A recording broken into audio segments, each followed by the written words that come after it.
Welcome back to episode number 3 of Rebuilding the Chicago Blackhawks. We're going to get into seasons number 5 and 6 today. If you haven't caught episodes 2 and 1, you can catch those on the same playlist as this one, but we're going to hop right into the draft this year. We only have a few picks, only have 3 picks in the entire draft, so we're going to make the most of them. The first pick we have is actually at number 28. I'll show you the full selection here. This will be 28, 60, and 188. So this will be one of our weaker draft classes in the last few years. I did scan through everybody, and I think our best option is just to stick and pick at 28. There is a right D, low elite potential. He doesn't look that good. Only B shooting, C puck skills, C skating. But he's okay size, 6'1", 197. He needs a couple years to develop, but we have plenty of time for him to develop. We have so many prospects right now in our pool that are going to come up before him, so he has plenty of time to develop in the minors, and I think this is kind of a pick for the future. So we'll go ahead and take him. He's probably not going to be that good right now. 67, low elite potential is not too bad. And then at 60, we're going to do the same kind of thing, just skim forward here and go up to 60 and take a look at what we have available. At 60, we're going to take Nikolai Dmitriev. He's just a top 9 in medium potential. I really just like his size and his two-way forward ability. This is somebody that probably projects towards the bottom of our lineup in the future, and the far future. He's still 4 years away, so another guy that is just kind of far out. Not a whole lot of options this late in the draft at 60 that I like more than him. 60 overall, and then sending to 188. This is just something I'll probably have the computer take. I'll look around and see if there's anybody that's, jumping out to me, but we probably don't know a whole lot about any of these guys this late in the draft. We are in the re-sign period now, and we only have a few guys to re-sign that are really impactful players. Burakovsky is somebody, and then we also have Nick Hague. So I really have to choose between the two of them if I do want to bring either of them back. If we can, we only have 4.8 anyway. Nick Hague does want $5 million. I feel like we could make 4.8 work with some clauses if we really wanted to, and same thing with Burakovsky, but I kind of have a feeling we're going to let both of these guys walk. Burakovsky does fit in exactly with what we have available. In the case of Burakovsky, though, we have guys like Belchet's coming up. We have guys like Forsberg. Tyopoulos is somebody who can come up as well. These are younger players that can replace him. And kind of the same story with Nick Hague. Torres is coming up in 81 overall. He played 7D for us last year. He's probably ready to step right into the lineup and get rolling. He's a top 60, 81 overall. Lefty, plays that exact position as Nick Hague. So Nick Hague, I think, will walk for sure, and Burakovsky probably as well. I'm going to clean up the rest of our deals, though, the small contracts here, the AHL guys and the fringe players, and get everything rolling. We will have to make some tough decisions next year. Heinemann's at the end of his contract. I doubt he comes back. Newble will need a contract. We'll see how good he is at the end of this year. Lucas Reichel will need a deal. That could be expensive, and we might have to let him walk, but 87 overall. He's developed pretty nicely here. Already 27 years old. Other than him, though, I think the big one is our goalie, Spencer Knight.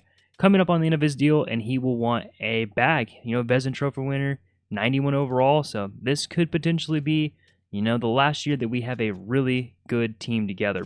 Soderblom also needs a contract. He wants 1.75 for 1 year. That's really not that bad. The question is, we have Garvin coming up behind him at an 80 overall. Could he play the same type of role and be a little bit cheaper? These are decisions we'll have to make. Probably just stick with Garvin and let Soderblom walk. And we are going to let Soderblom walk and sign Garvin to be our backup. A 2-year deal. He wants 1 right now, but I'm going to try and push out another year and offer the salary up a little bit, just $900,000. So he should sign that in a few days, hopefully, and then we'll let him be our backup goalie going into this year. He's still young, still up and coming, and, potentially, not saying this is what we'll do, but he potentially could replace Spencer Knight in a pinch if we aren't able to get a deal done next year. So we are going to let Nick Hague and Burakovsky walk. I released both of their contracts. I'm going to do the same here for Soderblom. Going to learn with Garvin as our backup, young backup, only 22 years old, but he's up and coming right now in the league. Only a couple overall worse, and I think he could develop for us. Other than him, we've cleaned up the roster nicely here. The contracts all look pretty good. Got a couple outstanding RFA guys, but that's really it. We're going to move into the free agency period. Not a lot of money to spend, but not a lot of holes in our team either. The free agency class this year is another good one. William Eklund is going to be the top guy on the board here. 92 overall, 26 years old, is an RFA, so it's unlikely that anybody can prime away. He does want $13 million. Byfield, a similar situation. 90 overall, 26 years old, also an RFA. Marchenko is here as an UFA at 28 years old, 88 overall. Really, really good player. We just don't need him, and we don't have the money for him anyway. Pelech is here at an 87 overall, 34 years old now. Same with Burakovsky, also an 87, 34. Ridley Gregg, Matt Duchene, there's some good players here. We really don't have many holes to fill right now, so I'm not sure any of these guys really fit our team, but, we have $4 million to spend. If there's anybody here that I really like the look of, we can bring them in. Potentially needing a 7D as well, so that could be something I'm looking at bringing in. Before we sign any free agents, I do want to look at Spencer's Knight deal. 7.8 right now. He does want 10.8, so about a $3 million raise for 7 years. 28-year-old, he'll be well into his 30s by the time this is up, but he's been good for us. At a 91 overall, he's been really good. I might hop into a conversation with him and try and maybe charm him a little bit and maybe see what we can do to get this number down a smidge.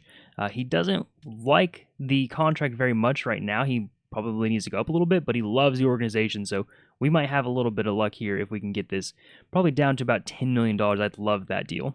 We are going to end up offering a $10.05 million deal over 7 years, 24-team no trade clause as well, so that offers us a little bit of flexibility. The contract offer is pretty high, about halfway through the top bar. His organizational interest is all the way up, so I feel like this is a deal that we can get done. I'm going to send that over to him, and he immediately accepts. So that is still a pretty good deal, up by $3 million, but at a 91 overall, I really like this deal for us moving forward, and we have him locked up for a long time. Now, we are going to have to get a little creative with the cap flexibility moving forward. We might have to let a guy like Reichel walk, or, some of our upcoming deals, or move out somebody like Marty Necas. He's coming up to his trade clause being over. We made sure to set that up.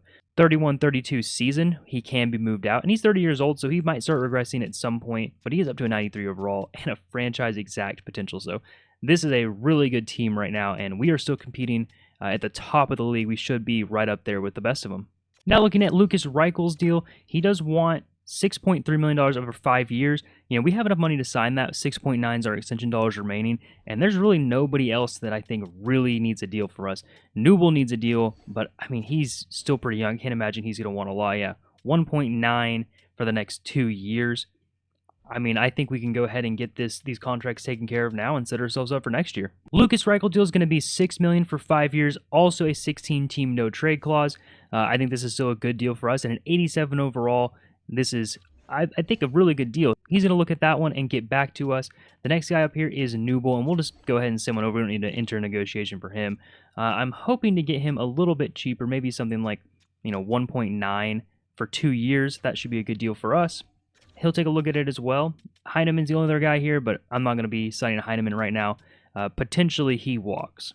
And our 7D option is going to be Carson Soucy. I'm going to send over like a $2.6 million deal for him for 1 year. He's 34 years old, but he can be our depth defender right now. And he's 81 overall, so not too bad. Lucas Reichel will sign his extension, so that's 5 years of Reichel. Soucy is going to decline because we don't have enough roster spots available, so we might have to clear somebody up. And Newble also accepts. So that's a lot of good extensions there. I'm really happy with how we set everything up.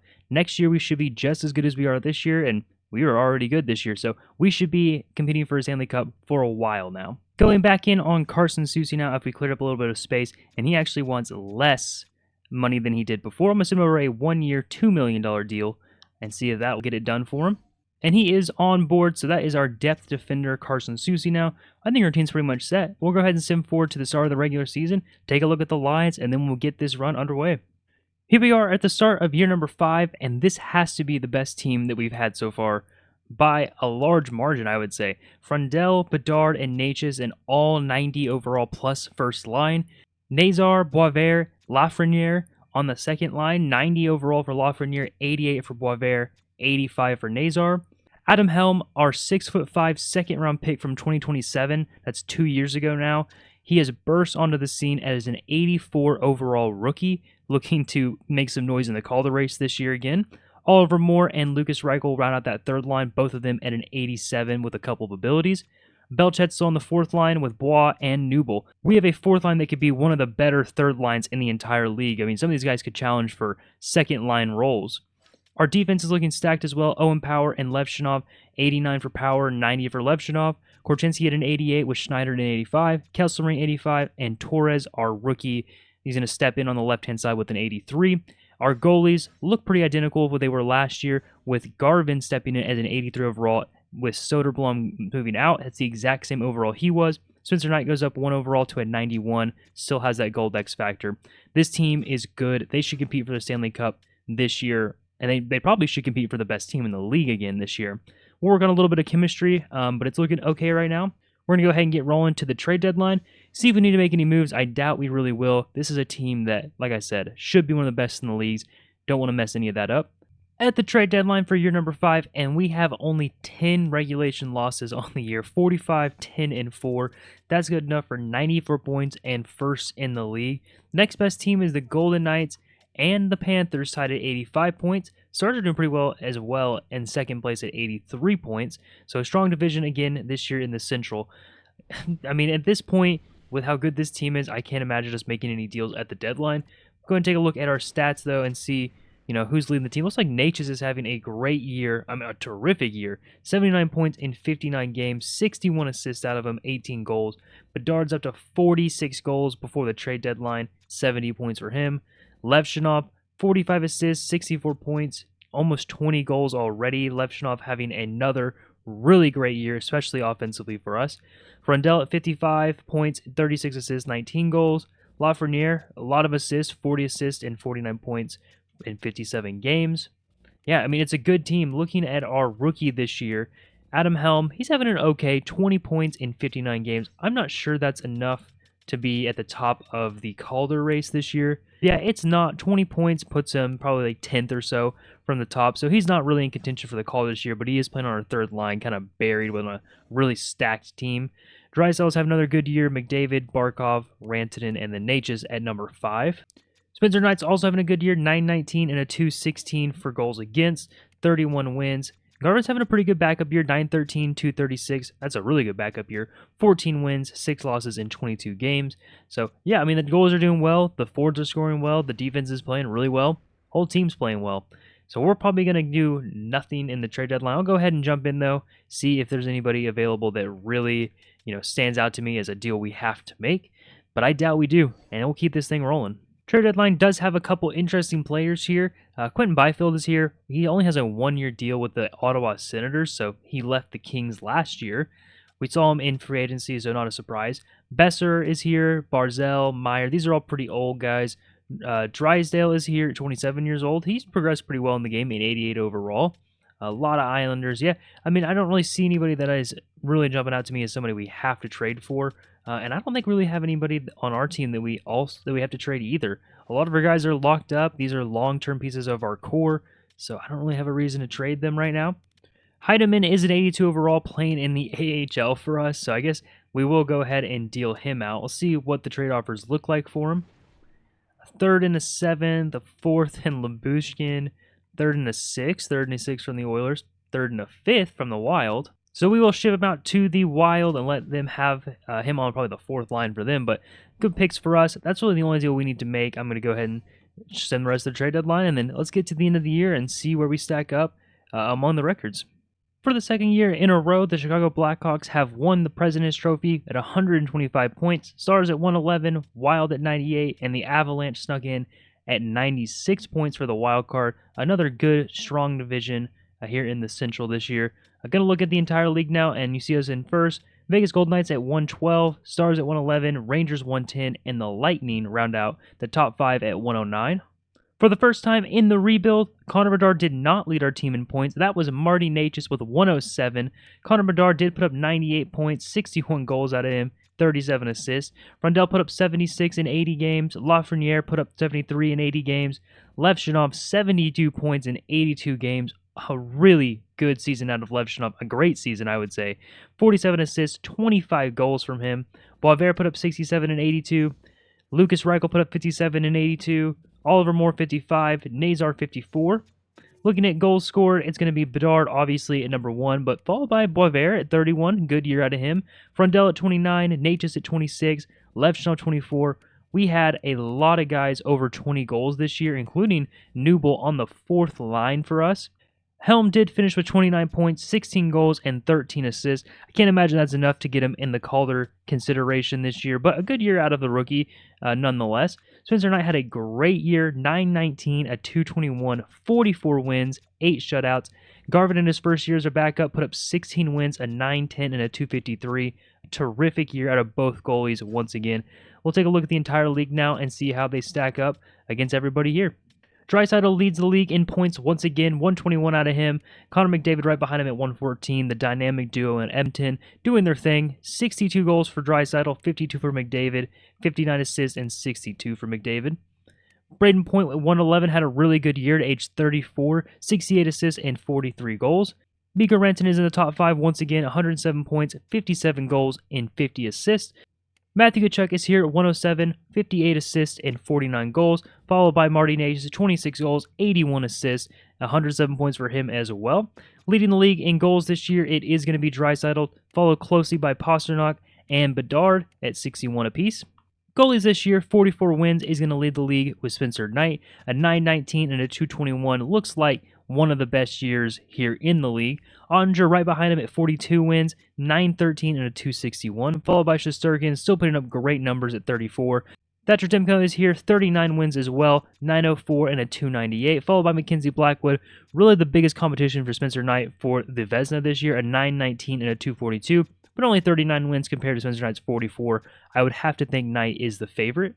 And then looking at rookie scores, it looks like it's going to be Rhys Miller here for the New York Islanders. Helm did finish in the top 6 or so at 29 points, but I can't imagine he would be near the top of the voting with some of these guys. A really good year out of the top goal scorer here with Rhys Miller. And this year in the first round, we'll be playing the Edmonton Oilers. We'll send the first 3 games like always and see where we stack up after that. 6-1 win in game number 1, a big statement from the Blackhawks there, and then a 3-2 loss, but a 4-2 win gets us up 2-1 in the series. We'll sim game 4, a big game 4 here. If we can take a 3-1 lead, that would be great for the rest of the series. Oliver Moore will get injured. We'll go ahead and replace him and see. We did get an overtime win. Big win in game 4. We are up 3-1. I'm going to sim game 5 now, see if we can close it out. Game 5 is an overtime win, so back-to-back overtime wins to close out the series. Sim forward a couple days down and see who we face in round number 2. Round 2 is a matchup of last year. It will be the Dallas Stars, hoping to have better fortune in Game 7 this year than a last-second goal to eliminate us. Gonna sim the first 3 games like always and see where we stack up after that. Game 1 was an overtime loss, but Oliver Moore is back, so we'll go ahead and slot him in here, put him in his old spot at third-line center. You guys can get a look at the lineup now as well.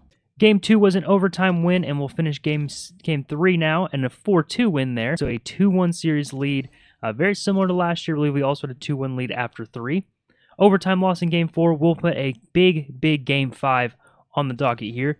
Going to go ahead and sim through that one as well. 5-3 win. Can we close it out in Game 6, or will the Stars push another Game 7 like they did last year? Game 6 will be a 4-2 loss, and we are going to go back to a Game 7 once again against the Dallas Stars. Hopefully, this time it goes a little bit better. We'll go ahead and jump into that sim and watch the game and see if we need to jump in once again. Here we are in game number 7. The Stars have an early power play at 17 minutes left to go in the first period, and they will... A long power play, must have been a double minor, and they don't score on either one of them. So that's a huge kill early in Game 7 for the Hawks. The Stars are outshooting us 8-1 right now as we approach under 10 minutes left to go in the first, so we definitely need to get the momentum back soon. First goal is going to be Soderblom, and then Steele right after that. 2 goals back-to-back, 15 seconds apart there on Spencer Knight. Now the Hawks have a power play, time to respond, and they can't get it done. 2-goal deficit going into the end of the first period now, and we jump into the second, down 2. Start of the second period, and the Stars are still outshooting us a lot. Now they have a power play. They're up to 20 shots already, and we only have 9. Now we have a power play after killing off the Stars. Big penalty kills both ways here as we approach 10 minutes left to go in the second. Still no goals for the Blackhawks. Under 5 minutes now, and we are still being held off the board. The Stars are going to have a power play. This would be a huge insurance goal for them, but we get a shorthanded goal. It's our rookie Helm, and then another one. Oliver Moore, 2 shorthanded goals to end the second period. Oh, wow, what a performance from the penalty kill this game. We're going to jump into the third now, tied 2-2. Stars still on the power play. Another long power play for them, but no goals for them. 2 goals for us. Another power play for the Stars. We are absolutely killing ourselves with these. 5-3 now, another one, and then Bimstrom finally puts one in, and then Thomas Harley right after that on the power play. This is a ton of penalty minutes for us. Down 2 goals once again. Levshunov will get one back, though, at 9 minutes left to go in the third period. So we're going to be approaching the 5-minute mark pretty quickly here. If we're still down by a goal at the 5-minute mark, we're going to have to jump in and see if we can't get this one done ourselves. Jumping in and out, and the offense is at a 100 rating. I don't think I've ever seen that before in one of my rebuilds. And here we are, under 5 minutes left to go. Need a goal pretty quickly as it's one all the way back to Ottinger. Rantanen over the blue line, gets it poked away by Korchinski, tries to jump inside, finally shoved off and picked up by Schneider. Schneider's going to get rammed off in the corner by Jason Robertson. Johnson out in front, big save by Spencer Knight. Keeps it moving, turnover to Johnson though. Haskin at the top line, over to Kuzmin. Rantanen now takes a shot, big save by Spencer Knight, and he will hold this time. Connor Bedard on the draw, will lose it back. Heiskanen will pick it up into Rantanen, and a shot deflects to the corner. Rantanen now behind the net, gets shouldered off, picked up by Levshunov. Levshunov out to Owen Power and up to Marty Necas. Tries to turn the corner on Heiskanen, but he's one of the better skating defensemen in the league. Held up and then eventually hit by Robertson. Turns the puck over, and now here's Heiskanen the other way. We'll just dump it in. Maverick Bork for the Stars takes it up. Takes a big hit there at the blue line. Kuzmin now down low, picked up by Boisvert. Boisvert now up to Nazar. Nazar at the blue line. Going to cut to the inside. Nazar looking for a shot, and Jake Ottinger gets the glove on it. Now Nazar back up to the blue line. It's Boisvert. He takes a big hit. Nazar just now getting up off the ice. He's going to have to chase down Owen Tippett as he breaks in. Makes a move and takes the puck all the way back over the blue line. But Rantanen will skate it out. Makes a move on Owen Power. Good move on Owen Power, but he recovers. And then shouldered off in the corner. Puck behind the net. Shouldered off by Power once again. Now Rantanen out in front and misses the net in tight. That was a dangerous spot for him to shoot from. Levshunov with a 2-on-2. Trying to get in. Levshunov now over to Helm. Backhand. Strong backhand there. Got a lot of power on that one. Now it's going to be Power over with a shot and just misses the net. He looks to get Ottinger going the wrong way there. Now it's Levshunov once again and off the mask of Ottinger. And that's going to go all the way down to Spencer Knight. He can't quite get the puck to him. Now picked up by Frondell. Frondell walks it in, takes a shot, and a huge pad save by Ottinger as we're down to 1 minute left in the third period. Boisvert on the offensive zone faceoff. We should probably pull the goalie pretty soon here. But Kuzmin's going to have the puck behind the net over to Heiskanen. Heiskanen gets it taken away. And now it's almost a turnover caused by the Blackhawks. Up to Kuzmin, chased across the blue line by Nazar, picked up by Korchinski, and the pass just gets out of reach over to Ottinger. He'll restart it with Heiskanen. Down to under a minute now. As soon as we get possession in the offensive zone, we will pull the goalie. Huge hit on Lafreniere by Soderblom. Steal now up to Heiskanen, takes a shot, double block by the Blackhawks, and the puck kind of hangs around for a second. Now it's Lafreniere. Lafreniere up with it. He has a little bit of a break. Lafreniere tries to get around Heiskanen, can't do it. Backhand picked up there by Lafreniere again, and steal across the blue line. Couldn't quite get anything going. Now Korchinski creates the turnover. Korchinski in, backhand, forehand, and he can't get the shot through Ottinger. Now it's Stam Seal over to Johnson. Another turnover created by the Blackhawks. Picked up by Bedard. Bedard is in. Bedard looking for options. 15 seconds left. Bedard tries to go to the middle of the nice. Shot by Necas off the post. Rantanen now in the corner. Big hit by Necas. 8 seconds left. Rantanen keeps the puck. Robertson up to the red line. Over to Heiskanen. Rantanen once again across the blue line. Levshunov pokes it away, and that will be it. We could not quite get one through Ottinger at the end there. So another heartbreaker here in Game 7 against the Stars. They just have our number in Game 7s. We'll sim forward now and let the playoffs play out and see who ends up bringing home the Stanley Cup once again. This year's Stanley Cup winners will be the Colorado Avalanche. That's back-to-back-to-back Central teams winning the Stanley Cup. That is a really tough division to be in right now. Going to look at the player stats here in the playoffs. For us, Lafreniere led our team with 13 points in 12 games. Bedard, 11 points in 12 games, a little bit under what you normally would see from him or expect from him in the playoffs. In the regular season as well, he didn't have a great year. Frondell, 11 points in 12 games. Necas at 10 points in 12 games. Boisvert, 9. Korchinski led our defense at 9, with Levshunov right behind him at 7. Goal leader was Bedard, with Boisvert right behind him. The next two were defensemen, so not a lot of good scoring depth on our 4 group this year. Spencer Knight did his thing in the playoffs, though. 922 and a 231. I know he had a great, even though he allowed 4 goals, a great performance against the Stars in Game 7. Nathan MacKinnon will lead the league in playoff points this year. 32 points in 26 games, 19 goals, 13 assists. Likely your Conn Smythe frontrunner.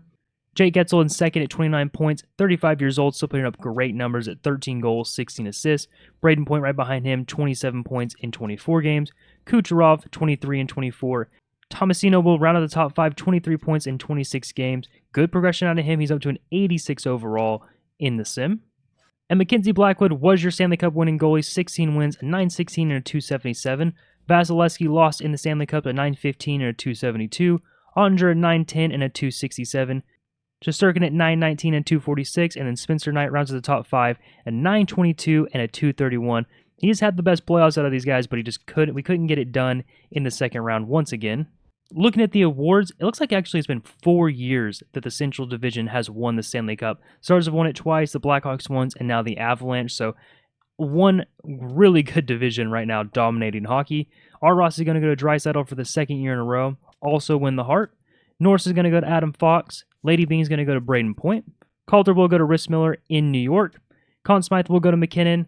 Vezina will go to Hellebuck, but Spencer Knight will win the Jennings for the second time in 3 years. Bill Masterton is going to go to Ryan Pollock. Jack Adams to Wolski in New York.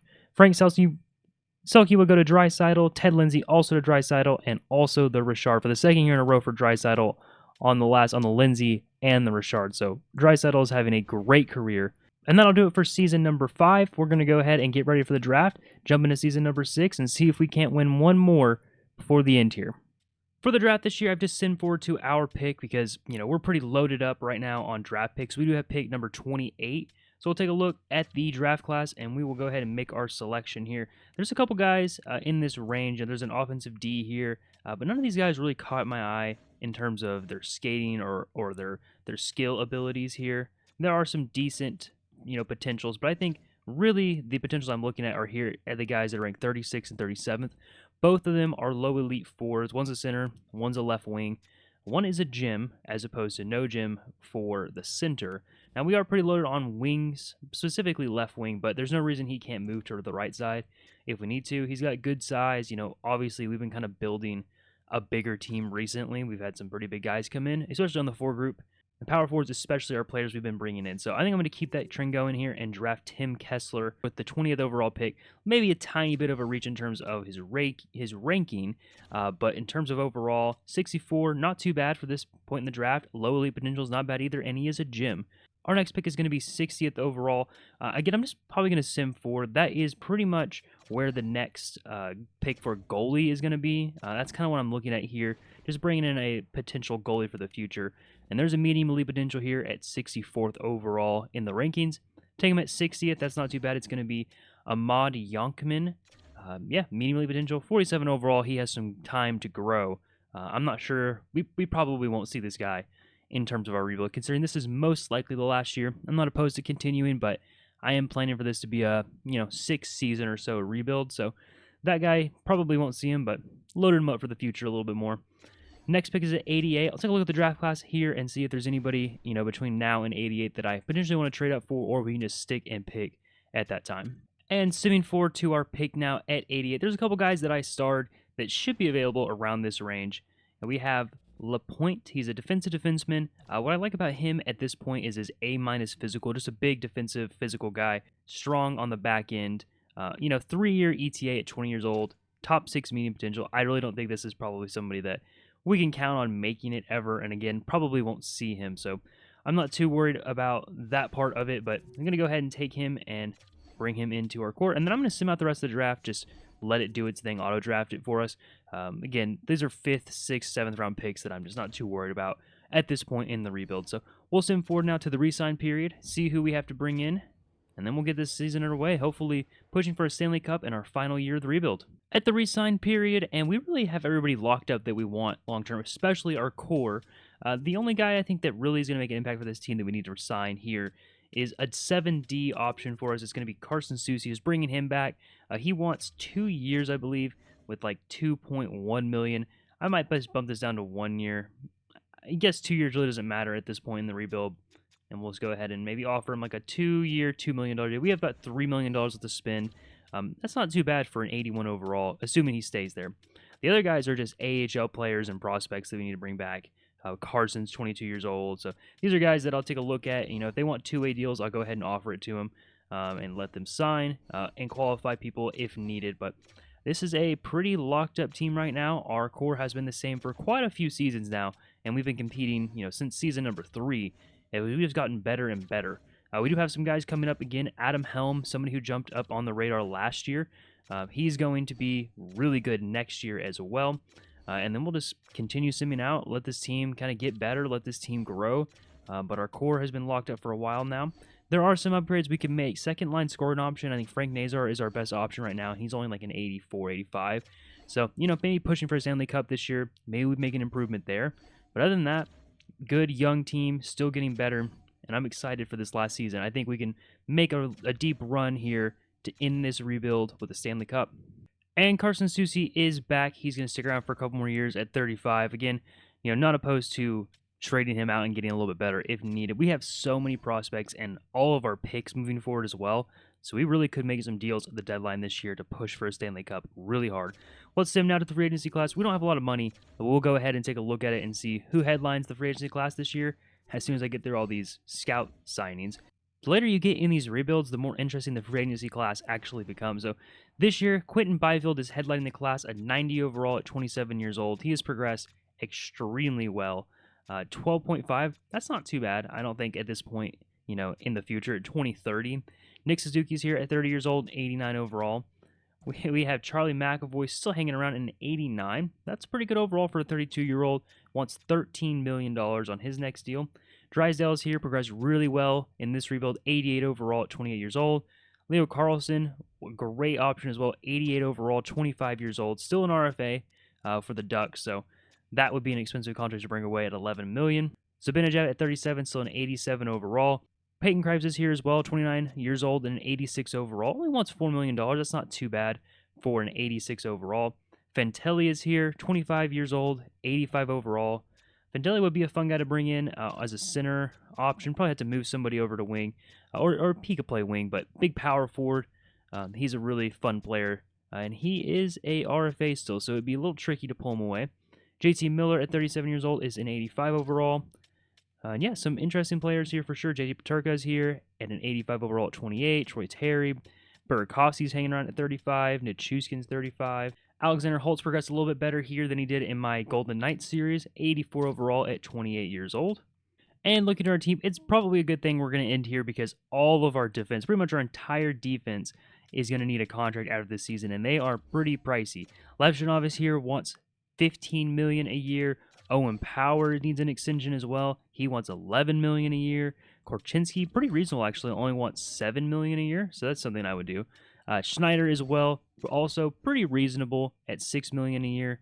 Kesselring is here. He wants a contract as well, 6.6.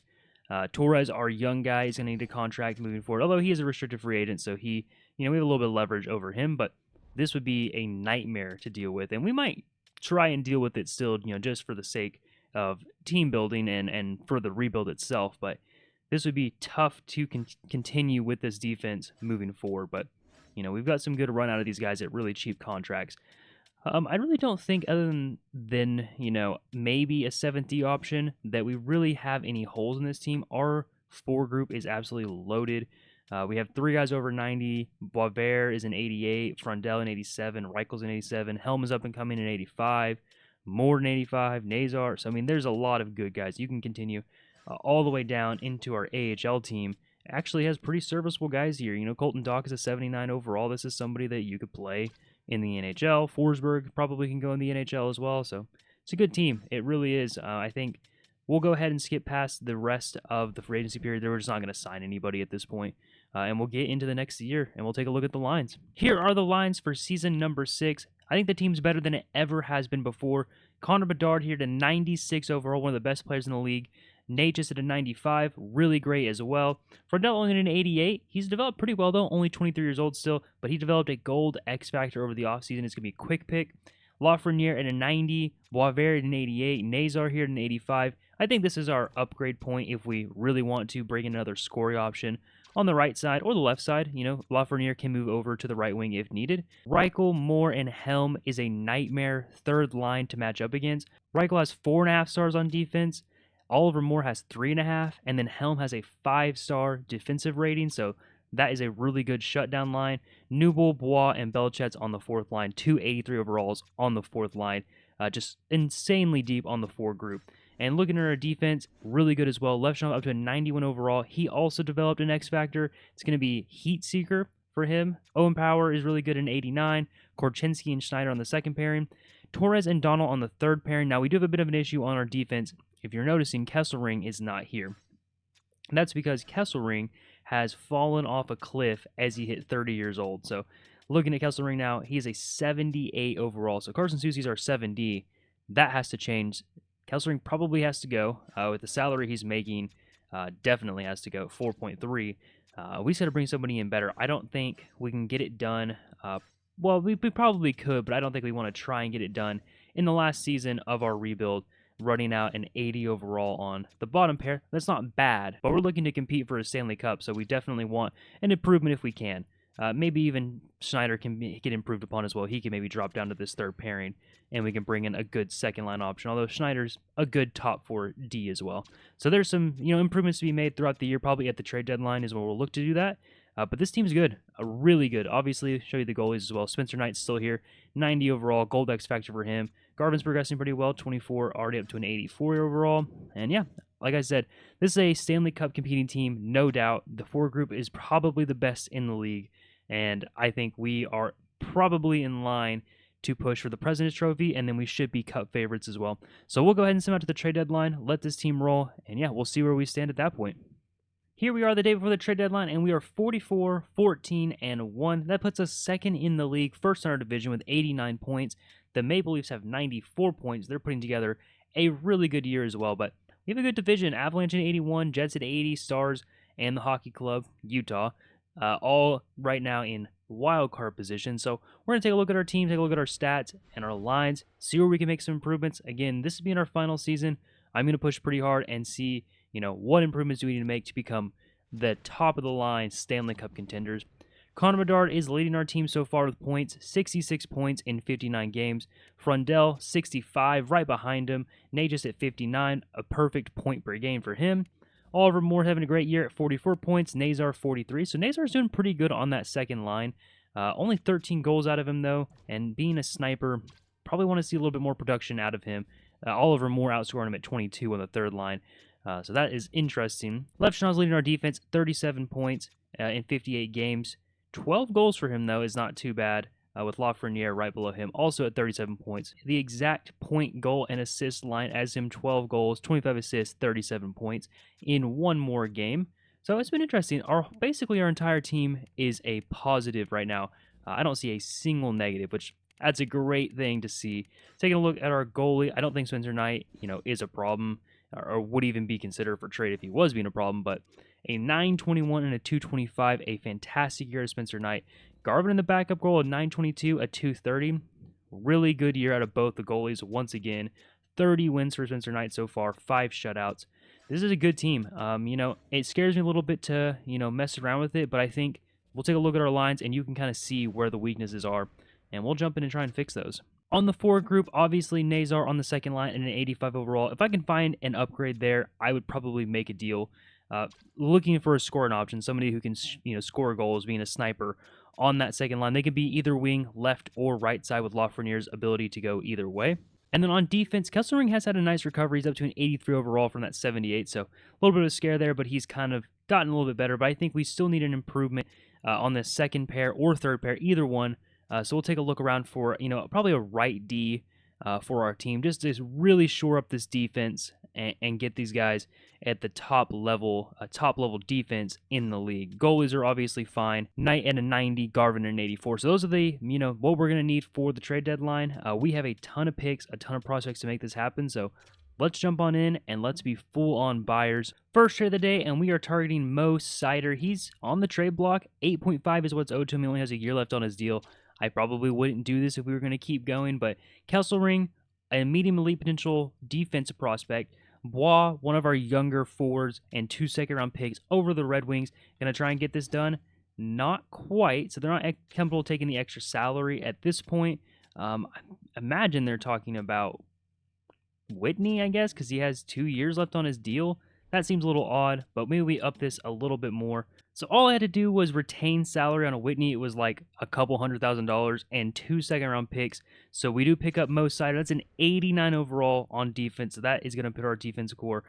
It has to be at the top of the league. That is one of the most insane defenses that I've ever built.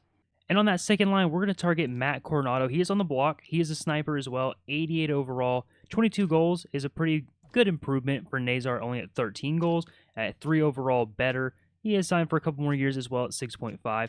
First round pick with Nazar, and then Howard, one of our better prospects going back to the Flames. We'll see if this is enough to get it done. We probably have to throw in a little bit more to make it worth it for him. We are going to have to throw in Donald since he does make another $1 million to get this deal to go through at 0% retention. So it's a pretty big deal for Coronado. Nazar, a first, a second, and a couple pretty good prospects for us. We'll go ahead and send that over for them. They will accept it. So that is a huge improvement as a sniper. Now, I think we probably just need to trade our 7D Carson Soucy and try and find somebody really cheap. We have a couple guys on defense, I think. We'll go ahead and take a look at our overalls and just try and plan this out a little bit better. So Levshunov, Power, Snyder, Korchinski are the top 4. We'll have Braden Snyder, Torres, and then we can either use Wilson or Kaiser as our 70. So Soucy can go, and that'll clear up $2 million in space for us just to make this a little bit easier for us. So we'll find a trade for Soucy, and then we'll get this underway. That is 2 huge improvements. We are really pushing for a cup this year. Traded out some pretty good prospects for sure, but we have a lot of good ones still coming up in our system and a really good young team right now. And Soucy will get us a 3 and a 5 from the New York Rangers. Going to send him over. That'll bring up Kaiser as our 7D. And that's really it. I think we are stacked now across the board, as we already were stacked, but this is an even better team. And this team, for sure, should be competing this year for a Stanley Cup. They should be probably the favorites. I know the Maple Leafs are having a great season as well, but this roster is absolutely stacked. That is the trade deadline. We'll go ahead and take a look at our lines as they're updated now, and then we'll see them out the rest of the year. Post-trade deadlines, and we look absolutely amazing. Frondell here, Bedard, and Natchez on the first line as always. Coronado will slot in on the second line, making that an 88 overall with an 88 overall and a 90 overall. Reichel, Moore, and Helm continue to be really good on the third line. Helm up to an 86. Newbold, Tyapalus, and Belchet's on the fourth line. Belchet's up to an 83 overall on that left side. So, I mean, not the lowest player we have here is an 82 overall. That is unreal. Owen Power and Levshunov on that top pairing. As always, Sider will slot in next to Korchinski on the second pairing, giving us 2+4s. Schneider an 85 and Torres an 83 on the bottom pair. Also, really, really good. The goalie, Spencer Knight, as always, 90 overall with Garvin an 84. And we're ready to go. This is a team that I am really excited to get into the playoffs with and see how they perform. At the end of the season, we did end up first in the Central with 127 points. That's 63 wins, 18 losses, and only 1 overtime loss. So only 1 point in OT this year for us. Very interesting. The Jets were second, 109. Avalanche, 105. Utah and Dallas are both the wild cards, over 100 points for each of them as well. For the entire league, we're going to finish second behind the Toronto Maple Leafs, right behind them, 2 points. So the Maple Leafs will take home the President's Trophy this year. Panthers at 111, Jets at 109, and the Rangers at 108 are going to round out the top 5. Looking at points this year, we had a pretty balanced attack again. Connor Bedard, 91 points in 82 games, 55 goals for him, 36 assists. Frondell put up a 91-point season as well, 55 assists, 36 goals in 82 games. Natchez in 86. Coronado came in and did a really good job on the second line, 75 points, 30 goals, 45 assists for him, so a really good year on that second line in 85 games. Oliver Moore, 63 points in 82 games, 29 goals, 34 assists on the third line, really good depth there. Boisvert put up 61 points, 26 goals, 35 assists. Reichel, 59. Lafreniere had a little bit of down year, 58 points in 82 games, only 18 goals out of him and 40 assists. Levshunov will lead the defense, 77 games played, 47 points, 15 goals, and 32 assists. Korchinski right behind him, actually tied him points-wise. It's 47 points in 82 games, 6 goals, and 41 assists. Mo Seider actually only played 1 game for us after the trade deadline. He ended up getting hurt, so he was out pretty much the rest of the year, 17 points, 69 games. He's the only player on our team with a negative plus-minus. Now, most of that came from the Red Wings, so that probably wasn't us considering he only played 1 game with us this year. But looking at the goalies this year, Spencer Knight was on a tear before the trade deadline, and he continued that. A 922 and a 214. Great year out of Spencer Knight. Garvin, a 921 and a 229 goals against. A really good year out of Garvin as a backup as well. 13 wins for him, 48 wins for Spencer Knight, 7 shutouts for him. We'll take a look at the entire league now and see where we stack up among the league leaders. 125 points for 35-year-old Leon Draisaitl, 62 goals, 63 assists. Braden Point, also 35 years old, put up 123 points, 82 assists, 41 goals for him. Nylander, great year out of him as well at 34. He's going to put up 121 in 82 games, 39 goals and 82 assists.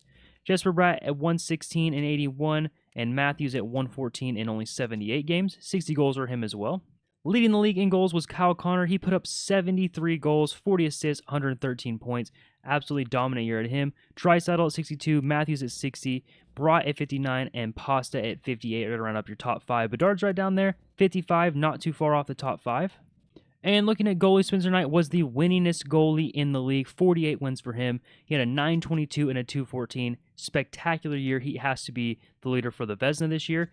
Aiden Hill put up a 45-win season, a 904 and a 294. Levi Merilainen put up a 916 and a 250, getting 42 wins for the Colorado Avalanche. He's an 81 overall, so an insane year out of an 81 overall goalie there for Colorado. Shesterkin, 41 wins at 35 years old, a 918 and a 253. And Ottinger will round out the top 5, a 907 and 274, put up 38 wins as well.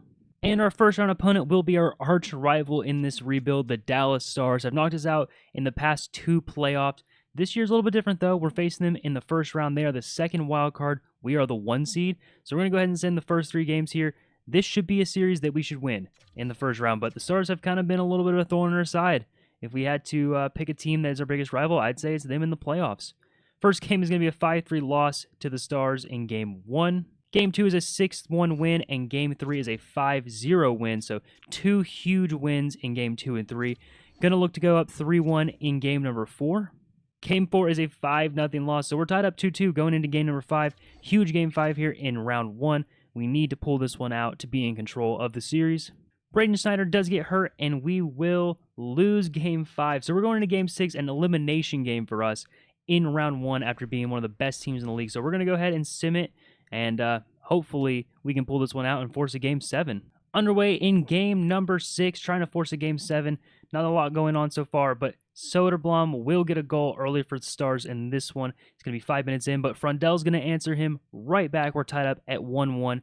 Still about 14 minutes left to go in the first period, so it started out a little bit slow, but it got a lot of action pretty quickly here in the first. Now a power play for the Hawks, and Bedard will score, not on the power play, right afterwards. There'll be a 2-1 lead for the Chicago Blackhawks as we approach under 5 minutes now, the end of the first period. And at the end of 1, we have a 2-1 lead for the Hawks.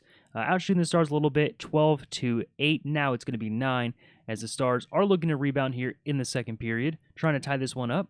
Helm is going to get a goal on Ottinger with 13 minutes left to go in the second, and that'll put us up by 2 as we move through. And then Lafreniere, right after that, looks like from the left dot, puts one past Ottinger again. It's going to be the Blackhawks on the power play, but they can't get it done. Dallas will kill that one off as well. So that is a 3-goal lead now for the Hawks as we approach the end of the second period.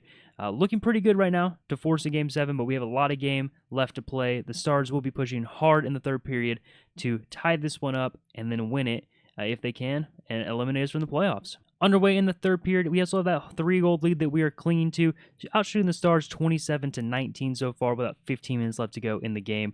Stars are going to be pushing hard here. We have to be really good defensively, which we have been all year. But right as I say that, Rupe Hintz is going to get a goal from the left circle. Frondell will answer him right back, and that's 2 goals for Frondell. Now a power play for Dallas, looking to get one back. And we'll kill it off and go on a power play of our own. It's going to be 32 shots, 33 shots now for the Blackhawks as the Stars kill it off. We are approaching 5 minutes left to go with a 3-goal lead. Hopefully we can close this one out and go to a Game 7. Another power play towards the end of the game here, and the Stars will kill this one off as well, but that is going to be it. Force a Game 7, another Game 7 against the Dallas Stars. We all know what happened in the previous one. A Thomas Harley goal with 7 seconds left eliminated us from the playoffs. Jumping in now for Game number 7. We are going to super sim this one as well, of course. If we get down, to about 10 minutes left to go and we're tied or losing, we'll go ahead and jump in and try and bring this one back. But so far, not a lot going on. 18 minutes left to go in the first period. Power play for the Blackhawks pretty early on this one, and they will not score on it. The Stars will kill it off again. Good penalty kill so far for the Stars, and they're going to have a power play of their own. They're not able to score, and the Blackhawks are going to have a power play of their own now, trading power plays, but neither one of us can score on it. Bedard will get one at even strength, though, and the Stars will go back on the power play, looking to tie this one up. Another good kill by the Hawks, going to keep this one a 1-goal lead for them. Shots are 11-7 right now as we approach the end of the first period. That'll do it for the first. Up by a goal, it's going to be Connor Bedard having the Hawks on the board. The Stars are still at 0 goals being shut out. The Blackhawks will have a power play now. A long power play, looks like a double minor, and the Stars will kill off both of the minors. So that is a really good penalty kill by the Stars to keep this a 1-goal deficit for them. Oliver Moore will put a goal on the board for us. It's going to be a 2-goal lead now as he gets one at 7:15. A pretty deep shot on Ottinger, but that will take it 24 shots to 17 now. We're out shooting them a little bit, nothing too dominant as we approach the end of the second period. Going into the third period, we were up 2 goals, and Bedard will get us up by 3 early. That's only 19-20, and then Boisvert right after that, dead in the crease here. It's going to be a big goal to put us up by 4. Stars are struggling to score, and we have been dominant all year on the defensive end, so this is exactly what I expected from this series, but just didn't expect it to go to Game 7, if I had to be honest.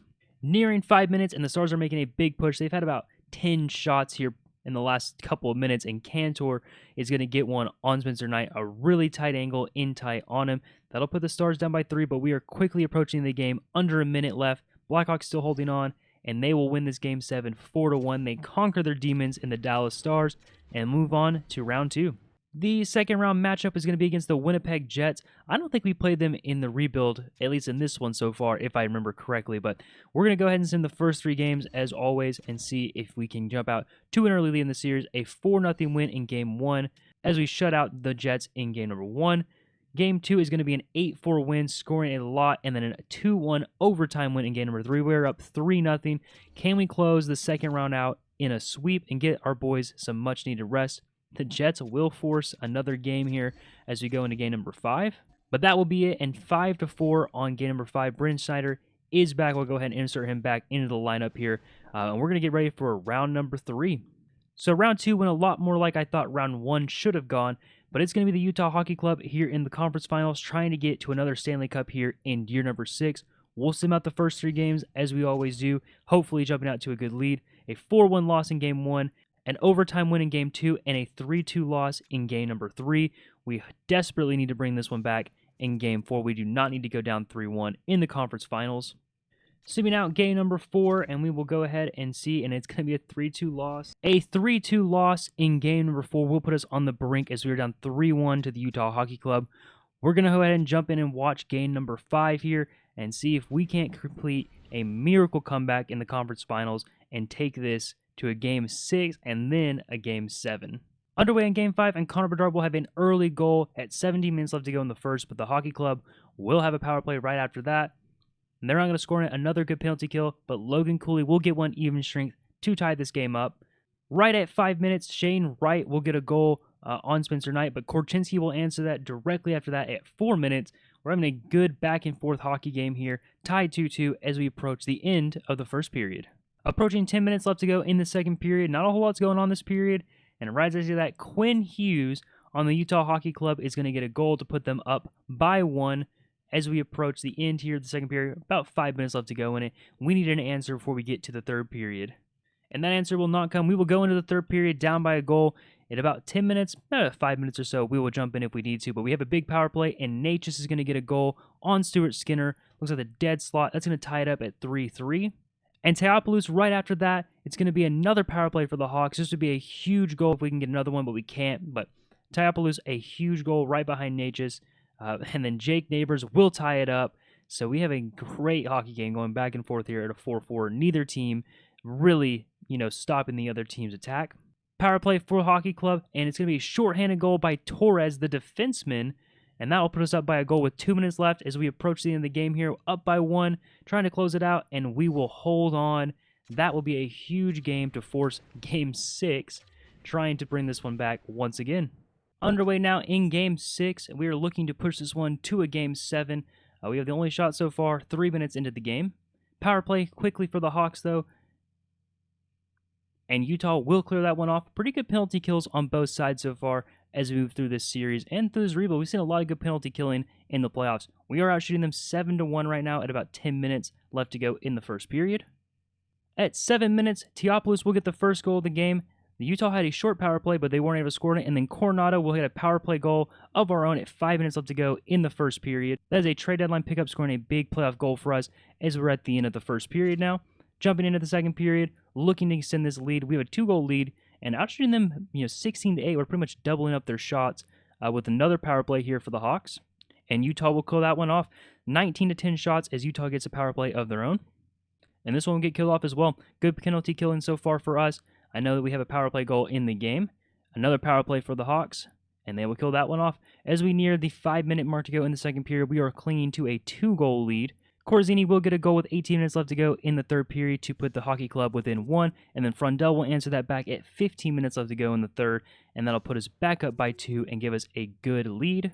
Under 10 minutes now, and we have 33 shots to their 19. A good performance here. We need to hold on to this 2-goal lead, and we can force a Game 7. Under a minute left to go in the third period, and we are going to force a Game 7.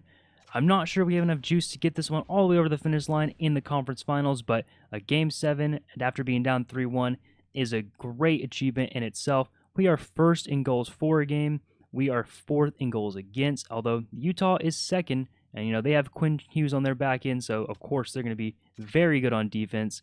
So we're going to go ahead and go into this Game 7 now, looking to sim it, and hopefully we can push ourselves to the Stanley Cup Finals once again. Underway in Game 7, and we are going to have an early goal. Anton Frondell will get one on the board for us on Stuart Skinner. Korchinski will get another goal for them, a big goal for them. That's going to tie it up at 1 in Game 7 as we approach the 10-minute mark in the first period. Lafreniere will get one right back for us at 10 minutes left to go, and that'll put us up by 1. And now a big power play, short-lived though, as they are able to kill it off. And then Oliver Moore will get a goal of his own as Utah goes on the power play, and we will kill that one off. Up by 2 as we near the 5-minute mark in the first period. Oliver Moore will get another goal, and that'll put us up by 3. A great performance by Oliver Moore here in Game 7. We had a Game 7 hat trick by Connor Bedard against the Stars last year, maybe 2 years ago, as we go into period number 2, up by 3. TJ Ginlow will get one back for the Utah Hockey Club. That'll put them down by 2, and they have a power play right after that, but they're not able to score on it. A good penalty kill by the Blackhawks will keep this game at a 2-goal deficit for the Utah Hockey Club. Novak will get one back at the 10-minute mark, and that's going to be a 1-goal deficit now for the Utah Hockey Club. They are definitely pushing back as we are under 5 minutes left to go in the second period. Going into the third period, we are clinging to a 1-goal lead. If it's about 5 minutes or so and this game is, up by 1, we will go ahead and jump in and watch us try and close this one out as Utah has a power play. Big penalty kill, probably the biggest penalty kill of the year so far in Game 7 to keep this a 1-goal lead for the Hawks. Utah will have another power play. This will be an even bigger kill if we can get it done. And we can. A huge penalty kill performance out of the Chicago Blackhawks in Game 7 to keep this a 1-goal lead as we are nearing 5 minutes left to go in the third period. With about 4 minutes left to go in the third period, we are going to get a huge insurance goal. Oliver Moore will complete the hat trick, and that's going to put us up by 2. We are going to go ahead and just let this one sim out as we are up by 2, but Dylan Gunther right after that is going to get the hockey club back within 1, and we're going to go ahead and close this one out. That is a Game 7 victory. Tight finish there as Gunther made it interesting with about 2 minutes left to go in the third period, but we are on to the Stanley Cup Final in year number 6. Our Stanley Cup matchup will be the Florida Panthers. We're going to go ahead and sim 3 games as we always do and see where we end up after that, hoping this time to not go down 3-1 in the series pretty quickly. That is a Game 1 win by 5-3, a Game 2 win 6-3, and a 5-2 win in Game 3. We are on the verge of sweeping the Florida Panthers in the Stanley Cup Finals. We are going to go ahead and jump into Game 4 as this could be a Stanley Cup winning game for us. We are going to watch it, and hopefully we can close this one out and not let the Panthers get any momentum in this series. Underway in Game number 4, we are looking to close this series out right now and win ourselves a second Stanley Cup of the rebuild. Connor Bedard will get a power play goal at about 15 minutes left to go in the first period to open the scoring and put us up by 1. At about 7 minutes, Tyopoulos will get another goal. He's had a wonderful performance out of the rookie. That will put us up by 2 as we are nearing the end of the first period, outshooting them 13-9. Another big power play, and Barkov will get a shorthanded goal, the most underrated player in the league, as everybody says. But that'll be a huge goal for the Florida Panthers, and that'll put them back within 1 at the end of the first period. Power play early on in the second period for the Hawks, and the Panthers will kill it off, so a big kill out of them to keep this a 1-goal deficit for them. At the 5 minutes mark, shots are exactly even, 21-21 as we get a couple more there. As we near the end of the second period, Samoskevich is going to get a huge goal to tie up the game for the Florida Panthers. So we'll go into the third period. It looks like Florida will have a power play to carry over as well. So we're going to be tied up, going to looking to close this one out, and we'll see how this goes. We might jump in as well, if it's still tied at like 5 minutes or so, or if we're up by 1 to see if we can see the celebration of the Stanley Cup. But Florida Panthers power play early in the third. They can't get it done. Another huge kill by the Hawks as we are approaching the 12-minute mark in the third period. Still tied up. At the 7-minute mark, Connor Bedard will put us up by 1. That'll give us a 1-goal lead. As we approach the 5-minute mark, we're going to go ahead and probably jump in this game right around the 3-minute mark. And we will go ahead and see if we can close this game out and celebrate another Stanley Cup victory in this rebuild. Puck will be swung around the net to Owen Power. Now it's going to go up to Frondell with about 2 minutes left to go. Ekblad will angle him off and get it up to the blue line, but Frondell will bring it right back in. Frondell looking in the middle. Bedard takes a shot, and it clicks off to the corner. An insurance goal would be huge here as we're nearing the 2-minute mark in the third period. Now it's Tkachuk. Tkachuk has a little bit of a stat. He tries to cut to the inside, gets it poked away, and Power will recover. And they're going to cross the blue line into the neutral zone, up to Frondell. Frondell tries to go to the middle of the ice, again picked off. Reinhardt takes a huge hit. Looks like Boisvert caught him in the open ice. Forsling now is going to get picked up behind the net. And that puck is going to be slung around. Boisvert is going to take a turnover up to Coronado. Coronado down low to Frondell, a backhand, and Kevin Lankinen will hold on with the glove, and that will stop the clock with 1:34 left in the third period. Face-off will be Lundell versus Boisvert in the offensive zone for the Hawks. That will get poked away. Now out in front, Lafreniere tries to go over quickly, and it clicks off his skates and held by Lankinen. We are out shooting 38-29 here in this game, so a good performance out of us. Pretty dominating, but only up by a goal, as they are going to bring the Stanley Cup in preparation of us winning here. This will be a road victory for us. Samoskevich will have the puck at the red line, now across the blue line, trying to find a lane. Lundell takes a shot, saved by Spencer Knight, kicks off out in front, and Lafreniere will recover, pass it up. It's going to be an empty net, a delayed penalty on the Florida Panthers. Another badly timed penalty here in the Stanley Cup final. We had the same thing happen against the Rangers when we won our first Stanley Cup in year number 3. They took a slashing penalty as well right at the end of that game. So Carter Verhaeghe will set. You can see the penalty here. Looks like it's going to be on Levshunov that he took the slash on. And that will be a very badly timed penalty with only a minute left to go in the game. Down by a goal. They're going to have to try and do this shorthanded. Florida Panthers now running out of time. 44 seconds left. Up to Johnson. Johnson over to Bennett. Bennett on the left-hand side. Tries to make it to the inside. Power will pick it up. And it'll be Connor Bedard once again, as they have pulled the goalie, and it's going to be empty net. Connor Bedard will snipe. So Connor Bedard will snipe the empty net, and that'll put us up by 2. A really huge goal from Connor Bedard once again. That is a hat trick in the playoffs. I mean, Connor Bedard is putting together quite the resume. He had a Game 7 hat trick a few years ago. Now he has an elimination game in the Stanley Cup final hat trick. Connor Bedard turning into one of the most clutch players in NHL playoff history. You can see him at the top of our leaderboard with 30 points so far in these playoffs. It's going to be even streak now as Lafreniere brings it in. They are down by 2 goals. The Florida Panthers are. Verhaeghe's going to take the puck across the blue line now over to Samoskevich. They're going to pull the goalie. Verhaeghe with a shot, kicked out by Spencer Knight. That's going to go over the corner. Samoskevich is going to pick it up to Forsling. Forsling over to Ekblad. They have a pretty similar team to what they have now. If I see Forsling, Verhaeghe, I saw a lot of Sam Bennett, Matthew Tkachuk. So a lot of the same team that they have in real life. And we're going to go ahead and pause, and we're going to jump back in on the switch side so that we can enjoy the celebration when it does happen. And with 3 seconds left, they're going to get an offsides. Matt Coronado just across the blue line. The Chicago Blackhawks are 2.9 seconds away from winning their second Stanley Cup here in about a 3-year time frame, and it's going to be year 6 Stanley Cup win if they can close it out. And that will be it. The Chicago Blackhawks are Stanley Cup champions once again. Connor Bedard will skate to pick up the Conn Smythe. 19 goals, 11 assists, 30 points, 27 hits as well. A great performance out of Connor Bedard, the captain here in Chicago, as he wins his second Stanley Cup in his young career. Speaking of Stanley Cup, here he is, picking up the Stanley Cup once again as the captain. He shakes the hand of the commissioner, lifts it above his head, and we will pass it around to our teammates as we celebrate a sweep in the Stanley Cup final for year number 6. Next up to get the Stanley Cup, it's going to be our goalie, our longtime, really good goalie, Spencer Knight, as he wins his second Stanley Cup in his career. Spencer Knight will hand it up to our huge free agency acquisition early on in this rebuild. Marty Necas came in and became an absolutely great player for us on that first line. Him and Bedard have put together a really good run as a 1-2 combo on the 4 group. And Necas will hand it off to our best defenseman, Artyom Levshunov. Developed really well here. He ended up being a 91 overall, and he was by far our leader on the back end. Also an assistant captain. A great young career so far for Levshunov. And that'll do it on year number 6. You have to imagine if the Chicago Blackhawks do end up winning 2 Stanley Cups here in the next 6 or so years, they would be very happy with how the rebuild has gone. Now, we had a lot of good players come in, good young players. We developed, Levshunov, we developed Korchinski, Boisvert, Oliver Moore, Anton Frondell. Really great prospects in this Chicago Blackhawks group that we were able to develop and get their names on the Stanley Cup. We are going to take one more look at playoff stats here before we end the series. Connor Bedard, of course, did lead our team with 30 points in 23 games, 19 goals, 11 assists. Frondell, right behind him, 26 points, 12 goals, 14 assists.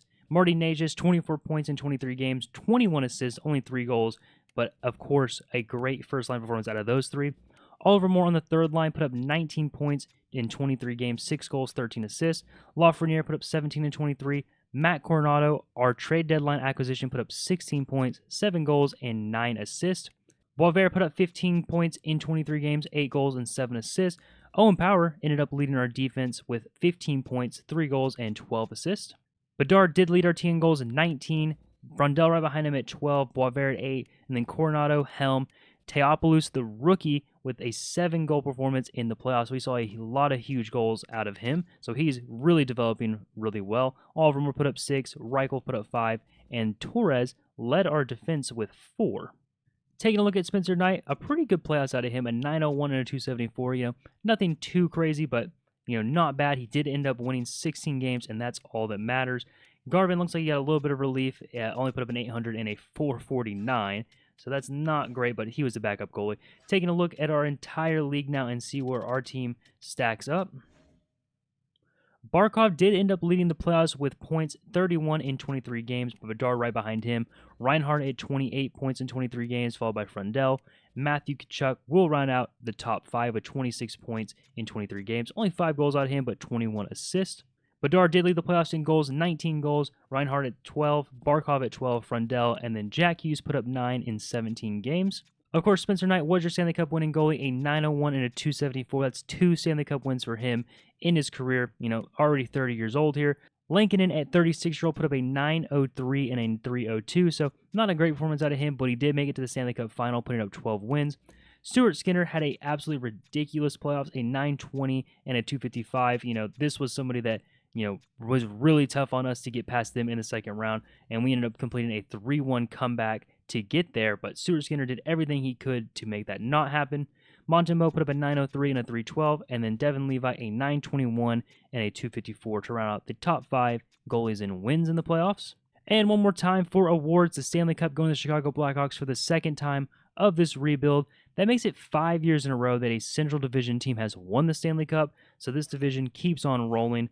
The Art Ross will be Leon Draisaitl for the 3rd year in a row. He is putting together a Hall of Fame career, if he's not already Hall of Fame in real life, but 3 Art Rosses in a row, absolutely insane by Draisaitl. The Hart will go to points, so they'll split it up this year. James Norris will be Quinn Hughes in Utah, had a great year and a good playoffs as well. Lady Byng will go to Jesper Bratt. Calder will go to Beagle in Toronto. Conn Smythe will go to Connor Bedard for the 2nd time of his career. Vezina Trophy will go to Spencer Knight, also for the 2nd time of his career, the 2nd time in 3 years. Spencer Knight has turned into an absolutely prolific goalie for us.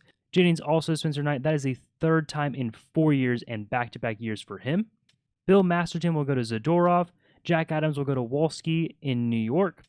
Selke will go to Robert Thomas. Ted Lindsay to Leon Draisaitl. And the Rocket Richard to Kyle Connor. And that is going to do it for this rebuild. That's 6 years with the Chicago Blackhawks, rebuilding them to a 2-time Stanley Cup champion. Connor Bedard with a great start to his career. At 25 years old, he's going to be a 97 overall in the game, a 2-time Stanley Cup champion, a 2-time Conn Smythe winner, won the Rocket Richard, obviously the Calder Trophy. He is off to a great start, and honestly, I would expect a lot more out of him moving forward, as he's only 25 years old. Had a lot of great pieces in this rebuild. I think 2 Stanley Cups is a really good start for this Chicago Blackhawks team, and if that happens, they would be ecstatic with how the rebuild has gone.